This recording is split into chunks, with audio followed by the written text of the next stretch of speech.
there's this controversy happening right now that's kind of amazing. So our group created a contest for someone to write a Jewish children's book, Jewish themed children's book that had some LGBT element centrally in it. Yeah. And the woman who actually won the contest wrote a book called The Purim Superhero. And Purim is a Jewish holiday that's about to happen now. It's kind of like Jewish Carnival. Yes, Lots of dressing up. And so the story is about this little kid, Nate, who is going to take part in the Purim parade at his school, but he doesn't want to dress like a superhero like the other boys. He's really into aliens.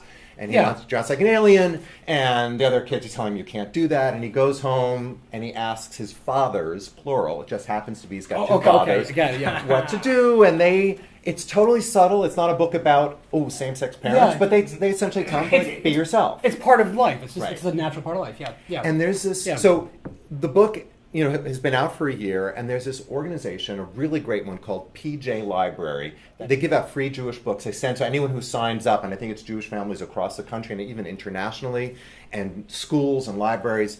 They subscribe, and every month they get a new book. They didn't pick up our book last year, and this year, we've been talking behind the scenes, they decided they would make it a special gift for Purim, but only if you opt in.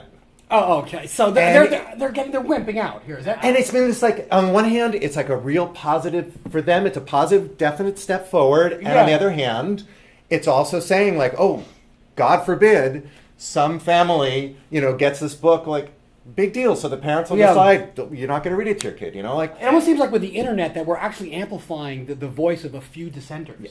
And then everybody's is getting impacted by it. Almost, are we regressing? Are we progressing? Or what's happening? Well, and we're right in the midst of the struggle. And it's been amazing, the fact that they made that sort of halfway decision has created all this debate. Oh, good. Yeah, it's happening the way it should happen. So